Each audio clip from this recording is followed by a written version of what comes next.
Welcome. आप देख रहे हैं Insight with me Sidra Iqbal and I hope that you had a wonderful week. और इस पूरे हफ्ते में हम देख रहे हैं कि बहुत ही इंटरेस्टिंग सूरत हाल रही है, बहुत ही हंगामा आराई रही है पॉलिटिकल क्वार्टर्स में।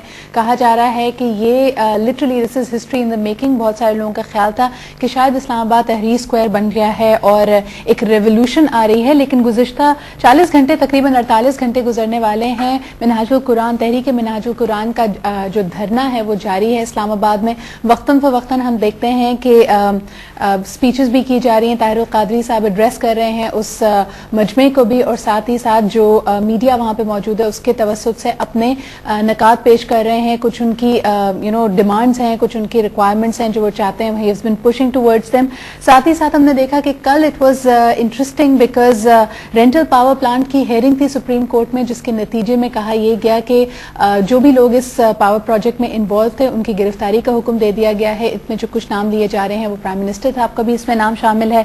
गवर्नमेंट की तरफ से जो मौकफ था, लोगों का ख्याल था कि काफी देर से खामोशी है, तो थ्रू आउट हमने देखा कि दोपहर के वक्त काफी चहल पहल थी।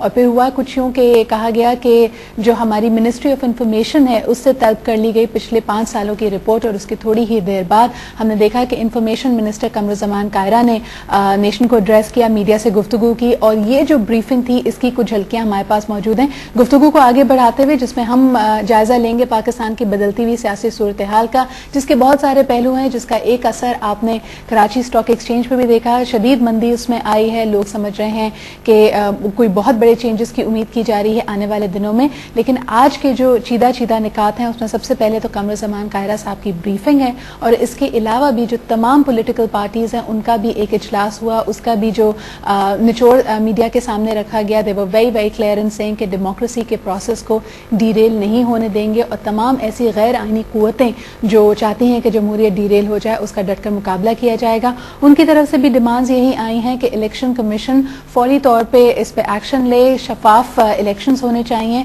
और साथ ही साथ इलेक्शंस की डेट अनाउंस कर दी जाए। इस पे भी कुछ डेवलपमेंट्स हमारे सामने आई हैं, लेकिन सबसे पहले let's take a look at Qamruzzaman Kaira sahab address to media. 3 मुतालबे हैं जो पहले दिन से थे और आज भी हैं। मौलवी साहब फरमाते हैं कि हुकूमत खत्म कर दी जाए, असेंबलियां तोड़ दी जाएं, और केयर टेकर गवर्नमेंट जिस तरह वो कहते हैं उस तरह केयर टेकर गवर्नमेंट बना दी जाए। फिर कहते हैं कि इलेक्शन कमीशन तोड़ दिया जाए, और ये वाजे नहीं करते कि फिर इलेक्शन कमीशन कैसे तश्कील दिया जाए, सिर्फ ये मुतालबा है तोड़ दिया जाए और न्यूट्रल इलेक्शन कमीशन तश्कील दिया जाए, लेकिन कैसे इसका वजाहत नहीं करते। मुल्क के अंदर केयर टेकर गवर्नमेंटें बनाने का जो तरीका माजी में था वो खत्म हो चुका। अब ना सदर कोई केयर टेकर गवर्नमेंट बनाएगा, ना फौज केयर टेकर गवर्नमेंट बनाएगी, ना अदलिया केयर टेकर गवर्नमेंट बनाएगी, और न ही किसी को सनद देगी